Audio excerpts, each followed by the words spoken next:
Sabe aquela cena lendária do filme 300? Aquela em que o mensageiro da Pérsia chega em Esparta todo cheio de si, com aquela cara de olha só, vim negociar, vou impor meus termos, achando que tá botando banca. Pois é, ele abre o discurso, se acha o diplomata do século e pá! Leônidas olha para ele, levanta o pé e manda o sujeito direto pro fundo do poço. This is Sparta! Loucura! Isso é Esparta! Pois bem, amanhã o nosso mensageiro do Itamaraty, Mauro Vieira, vai tentar fazer a mesma coisa. Só que ao contrário, vai lá em Washington achando que tem algo para oferecer, pedir o fim das tarifas, fingir que o Brasil está em posição de negociar, mas sem tocar na parte chata. Censura, perseguição política e Alexandre de Moraes. Surpresa, surpresa! Os americanos já deram um spoiler do filme hoje. Disseram com todas as letras que a maior parte das tarifas é culpa do nosso próprio Xande Clayson, o pés no peito institucional do Brasil. Então já dá para prever o final. Amanhã, Mauro Vieira vai ser o mensageiro da Pérsia, levando os 2 pés dos Estados Unidos no peito e caindo redondo no poço da tarifa de Moraes. This is Washington.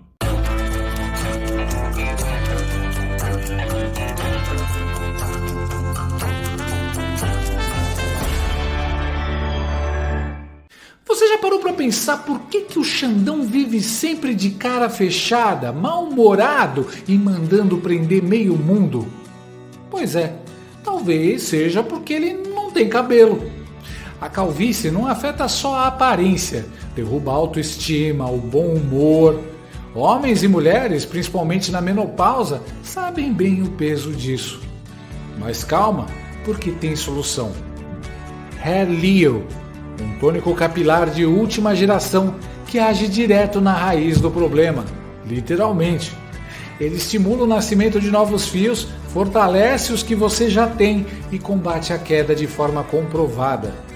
É fácil de usar, indolor e indicado para todas as idades.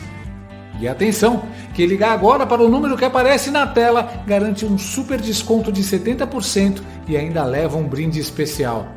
Entrega rápida, resultados rápidos.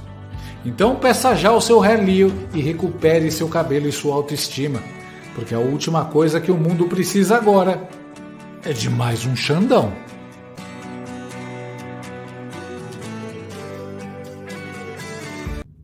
Brasilinas e brasileiros, o mundo acaba de descobrir o que nós, brasileiros, já sabíamos há muito tempo.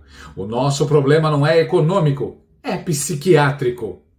Jamieson Greer, representante de comércio dos Estados Unidos, deu uma entrevista dizendo, com todas as letras, que as tarifas de 50% aplicadas ao Brasil são por causa da censura e das decisões absurdas do nosso judiciário. Sim, meus amigos, a ditadura de toga chegou ao ponto em que até o Departamento de Comércio americano teve que virar Departamento de Direitos Humanos. Greer explicou o básico, com aquele tom de professor cansado, explicando tabuada para a turma do fundão. Olha, tem 2 tarifas, tá? Uma de 10% que é para todo mundo e outra de 40% que é especial só para o Brasil. Essa extra é por causa de questões políticas, censura e violações de direitos humanos. Traduzindo, 10% é tarifa, 40% é taxa Moraes. Ou seja, o Brasil agora tem IOF sobre liberdade de expressão. The question is about Brazil, the 50% tariffs on Brazil. Can you explain why they are being hit with 50% tariffs and why it falls under the umbrella of the International Emergency Economic Powers Act? Certainly, happy to do that. Now, to be really specific about Brazil, there's actually 2 regimes at place right here. There's the reciprocal tariff rate of 10% on Brazil, which everyone in the world has, which we're trying to do to control the global trade deficit. It's a huge problem for us. Then on top of that, there's a 40% tariff on Brazil, and that's under a separate emergency, and this is related to extreme concerns with rule of law, censorship, and human rights in Brazil, where a Brazilian judge has taken it upon himself to order U.S. U.S. companies to censor themselves, given them secret orders to manage the flow of information, rule of law with respect to political opponents in Brazil. And so when the... And the unlawful detention of U.S. citizens who were in Brazil. Correct. Now, the Treasury Department has often used AIPA, which is the shorthand for the law you're talking about, to impose sanctions, which will cut off countries or companies or persons entirely from the U.S. financial system and cut off trade entirely.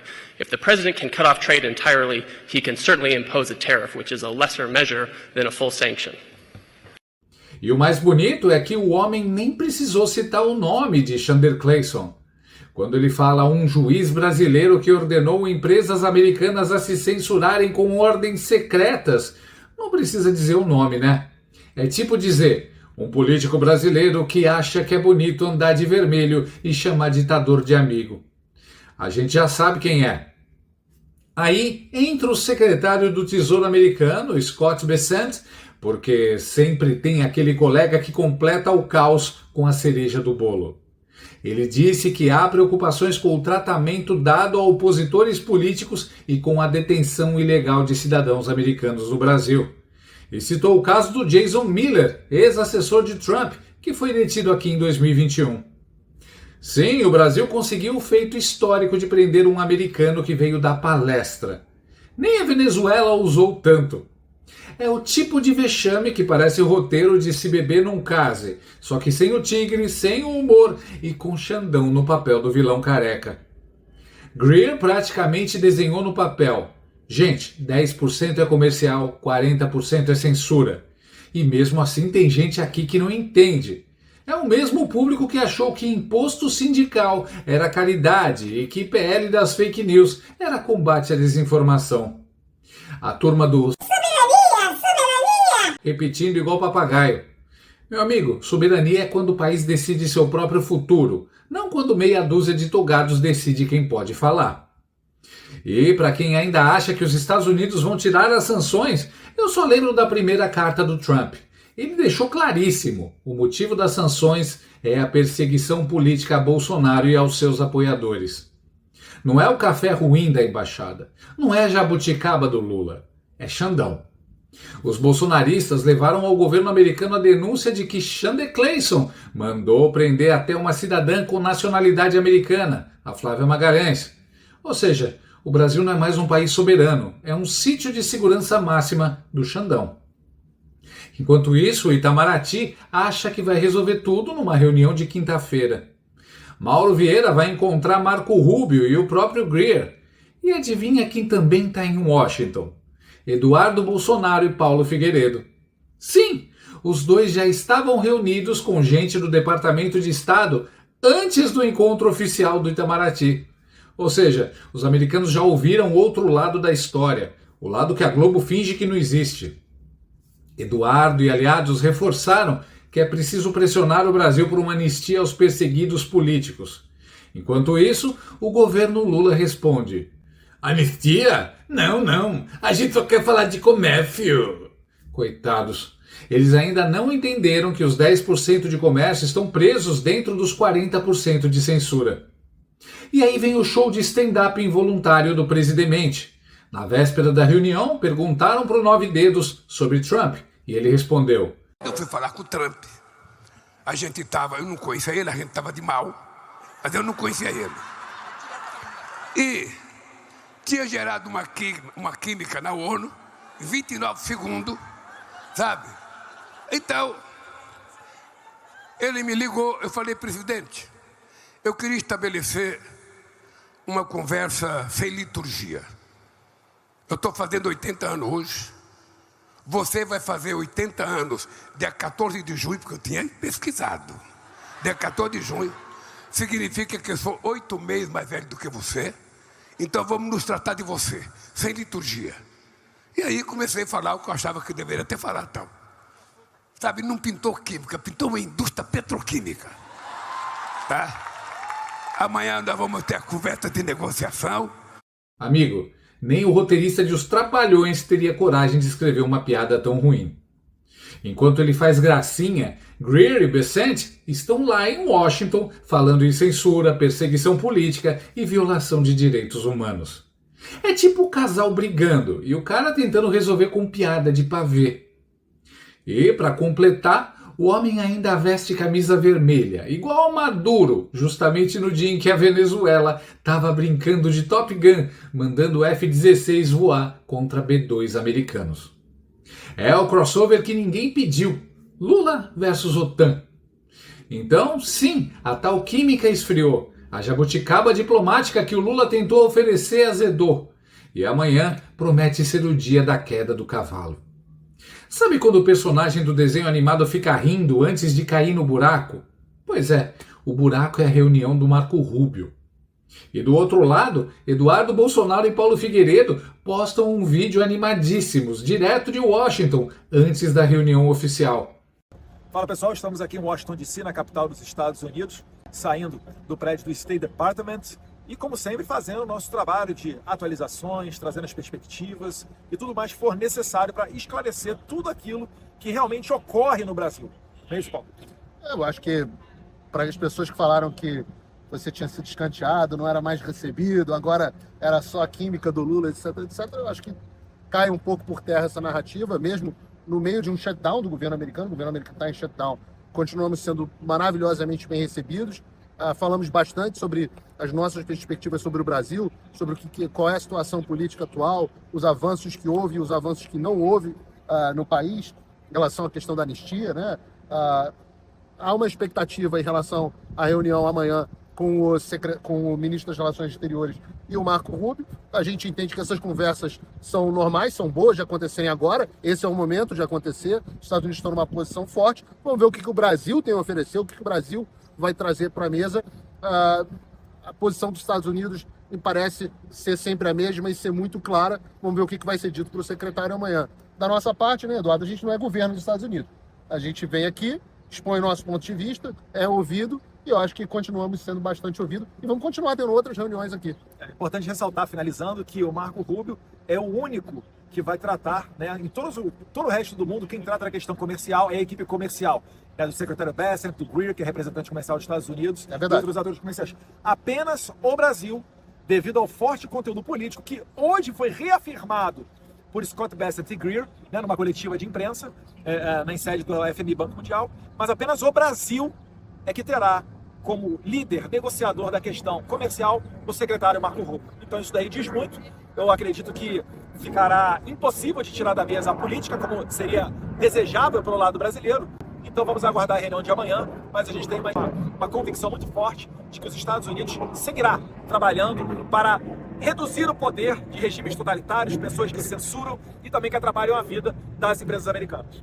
Acho que o mais importante é a gente ver que não houve uma mudança na política externa dos Estados Unidos, tudo permanece como estava. O Brasil vai fazer a sua oferta, vai fazer o seu pleito e vai ouvir de volta qual é a resposta americana. Qual é a resposta americana? A gente não sabe, a gente não é secretário de Estado, a gente não vai estar dentro da reunião, mas eu acho que, como o Eduardo disse muito bem, hoje o secretário do Tesouro e o USTR, o representante de comércio, Greer, deixaram muito claro que da nossa tarifa hoje no Brasil, só 10% são questão comercial, 40% são questão política. Como é que vai resolver a questão política? Boa sorte para o Mauro Vieira. Anistia segue mais viva do que nunca. Ou seja, eles já entregaram o dossiê completo da palhaçada do STF. E a Globo, claro, vem correndo tentar apagar o incêndio. Eduardo Bolsonaro foi escanteado. Marco Rubio está isolado. Isolado? O cara é senador influente, amigo pessoal de Trump e inimigo jurado do Foro de São Paulo. Mas para a Globo, o isolado é ele. É tipo dizer que o Batman está isolado em Gotham enquanto o Coringa está no comando. Eu imagino o desespero da Secom e da redação da Globo nesse momento. Pelo amor de Deus, alguém cria uma manchete para abafar isso. Mas é tarde demais. Os americanos já falaram a real. As tarifas são políticas, não comerciais. E o culpado tem nome e sobrenome, Alexandre de Moraes. Ele conseguiu o feito inédito de transformar o Brasil num país taxado por censura. É a tarifa Moraes, meus amigos. O primeiro imposto da história cobrado por causa de ego. E isso é só o começo. Greer deixou claro, essa é a medida mais branda. Se a perseguição continuar, vem aí bloqueio total de operações para empresas específicas. Ou seja, a brincadeira de censura começa a pesar no bolso. E o prejuízo vai direto para o povo, para o comércio, para o trabalhador. Tudo por causa de um sujeito que acredita que pode controlar o planeta com uma canetada.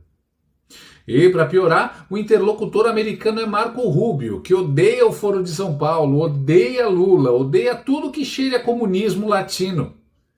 E o Lula vai sentar na mesa achando que está negociando com o Papa Francisco. Meu amigo, Rubio é o tipo que chega na reunião com o crucifixo numa mão e a planilha de sanções na outra.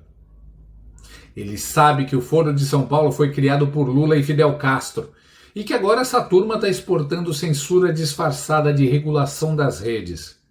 É surreal. 212 milhões de brasileiros financiando o delírio de um lunático de toga. Um homem que acha que pode decidir quem fala, quem cala, quem viaja e quem fica preso. Enquanto isso, o dólar sobe, as tarifas aumentam e o Brasil perde espaço no comércio internacional. Não por má gestão, mas por autoritarismo judicial. A gente está pagando o preço da megalomania de um juiz que confundiu Constituição com o script de Vingadores, a Era de Ultron. E o mais revoltante é que parte da mídia, do Congresso e do empresariado finge que não vê. São os cúmplices do desastre. Gente que se diz neutra, mas que prefere a censura à liberdade, desde que a censura proteja seus contratos. Sabe aquele amigo que diz, não vou me meter? Pois é, aqui, não se meter é o mesmo que aplaudir o desastre. Enquanto isso, do outro lado do continente, os Estados Unidos não estão nem aí para a narrativa da Globo. Eles têm clareza total. Quem gerou metade do prejuízo econômico do Brasil foi Chandelar. E é só o começo. Se a coisa continuar, as sanções podem aumentar e atingir empresas ligadas à censura. O recado é simples. Quer brincar de ditadura?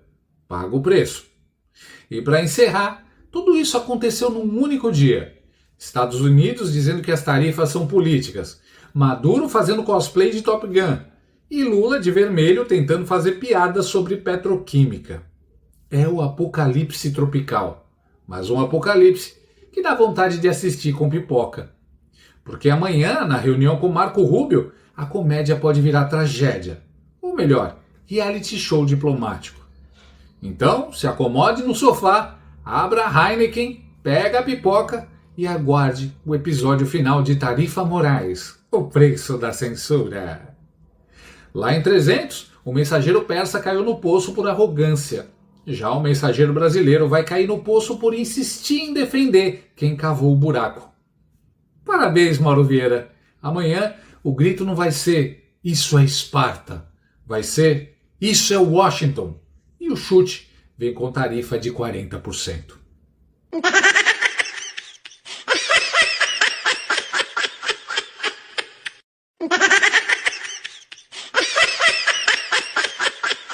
Gostou desse vídeo? Então inscreva-se no canal, comente, curta e compartilhe com seus amigos. Não gostou? Compartilhe com seus inimigos. Até o próximo vídeo, se o mundo não acabar antes. Por hoje é só.